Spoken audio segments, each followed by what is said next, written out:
God, the Creator, the immeasurable, the unknowable rivers of ink have been spilled, trying to give shape to him, seeking to find his nature. But understanding God remains an elusive pursuit, as nothing is truly known and less experienced firsthand. In this vast universe, everything is an experience of the divine. This higher power has been called by many names: the universe, God, the source, the all, or the absolute. But whatever the chosen name, one thing is certain: it is part of us, and we are part of it, as wisely pointed out by the first principle of the Kalan. Everything is mind, and the universe is a mental creation. This principle encapsulates the truth that everything is mind. This means that all manifestations and appearances we know under the names of the universe, matter and energy, are manifestations of the mind of the All or God. God is the substantial reality hidden behind all the manifestations and appearances we experience and perceive in a word. Everything that is sensible to our senses is spirit, which in itself is unknowable and indefinable, but can be considered as an infinite, universal, and living mind. It also explains that the entire phenomenal world, the universe in which we dwell, is a mental creation of God in whose mind we live, move, and have our being. God dwells within us as we are an emanation of his mind. And in turn, by the principle of fractal that governs his creation, we also have a mind capable of creating. This is in reality what it means to be made in his image and likeness. This understanding points to the extraordinary power of unlimited consciousness, an infinite universal source that resides within each of us. This connection is often lost or blocked by certain ideas, prejudices, and dogmas. William Blake once questioned why we seek help from God praying externally when he resides within us. It seems as if we are constantly seeking something external to fill a void within ourselves. We believe that if we can simply find this external entity, then we will finally feel complete and fulfilled. And this is precisely the result of our disconnection from our authentic essence, which is ultimately the primordial source or God. We are all expressions of the divine, and only through our own being can we experience it. We don't need to search for God in some distant place, or depend on some external force to approach him. When we speak of God, we speak of the divine essence that permeates all things, the primordial source from which everything emanates, and in which everything remains, pervading everything. It is present in the lover's caress, in the playful gaze of a child, or in the glow of honey. It is the sun that illuminates in the morning, the nocturnal brilliance of a starry night, or the radiance of the full moon. It is the beautiful spotted deer, the humble bird that soars in the skies, and the worm that glides along the ground. God is movement and color, light and sound. It is passion, love and joy, but it is also stillness and silence, sadness and darkness, destruction and regeneration. Everything that exists, everything you can perceive emanates and remains in him. Contrary to the commonly depicted image of an entity with human features and a white beard sitting on a throne, God encompasses everything, and his essence resides within you. However, the overwhelming presence of the ego darkens this connection, hindering your awareness of the divine. The ego creates a division, attributing countless human traits to God, personifying him as an external entity capable of judgment and punishment.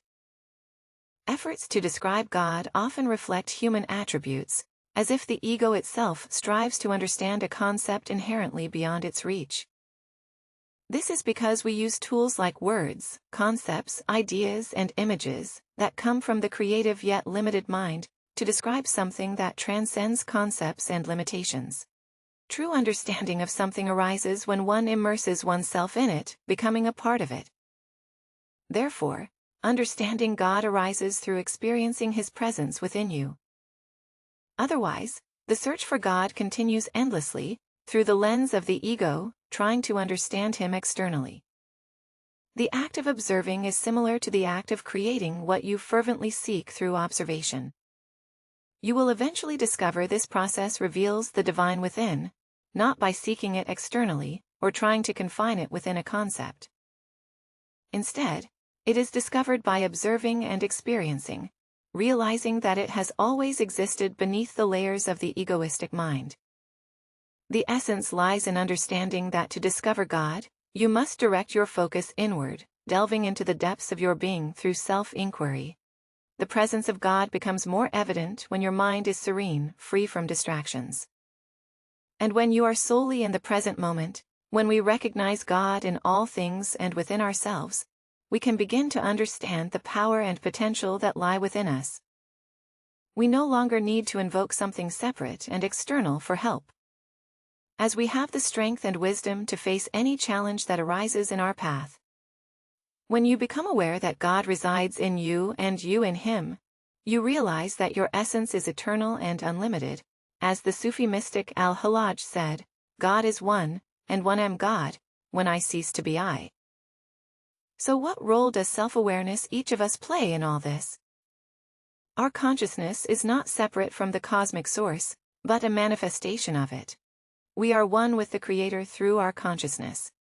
We can access infinite creativity and the wisdom of the universe, becoming co-creators of our reality.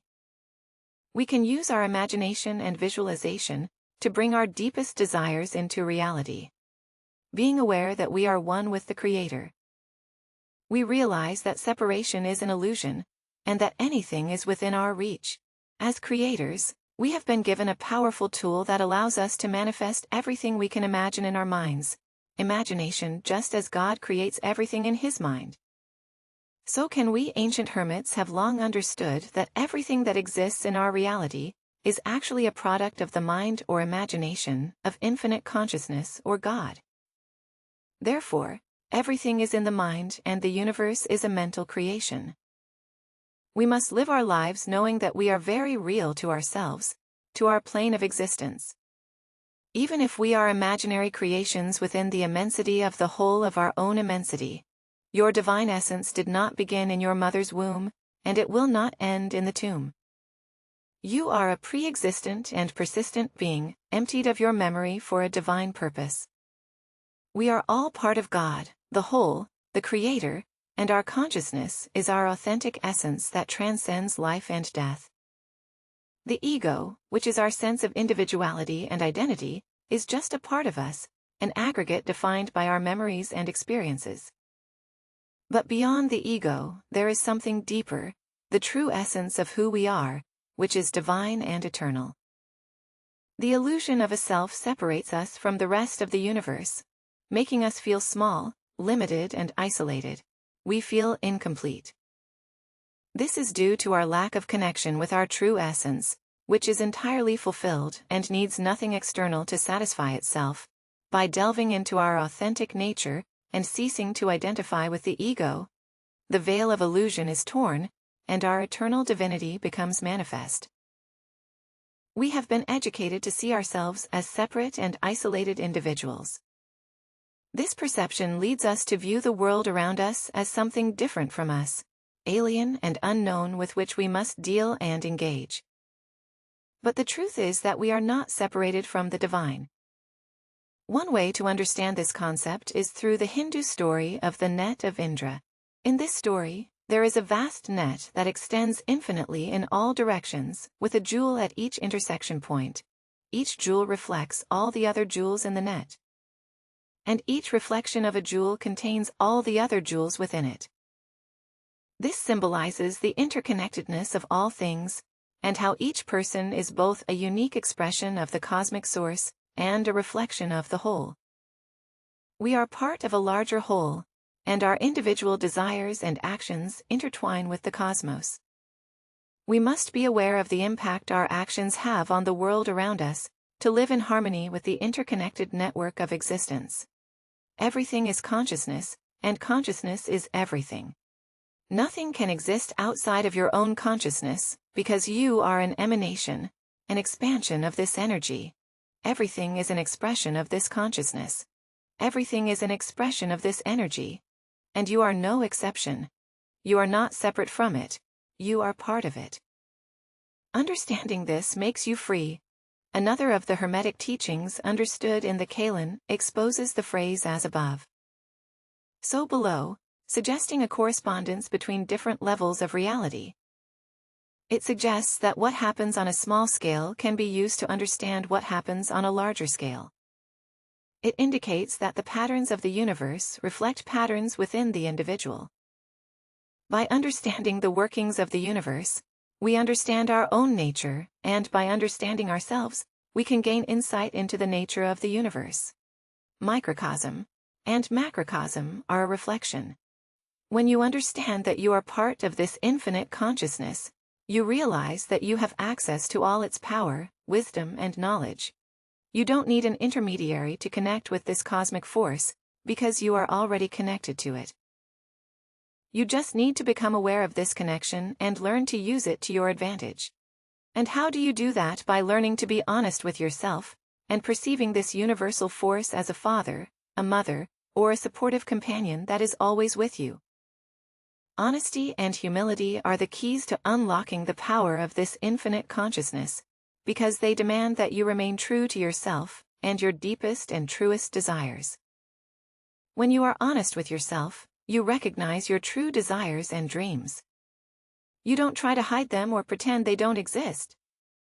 You embrace them and allow them to guide you toward your purpose in life.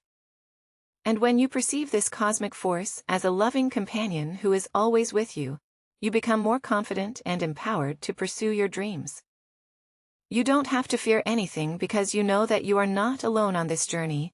You have the power of the universe within you, guiding and supporting you every step of the way. You are already connected to it.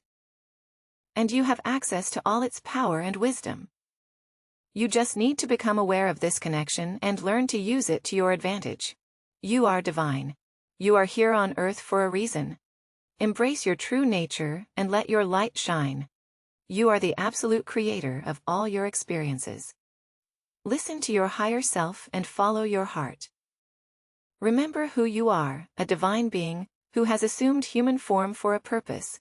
Embrace your humanity, but do not forget your divinity.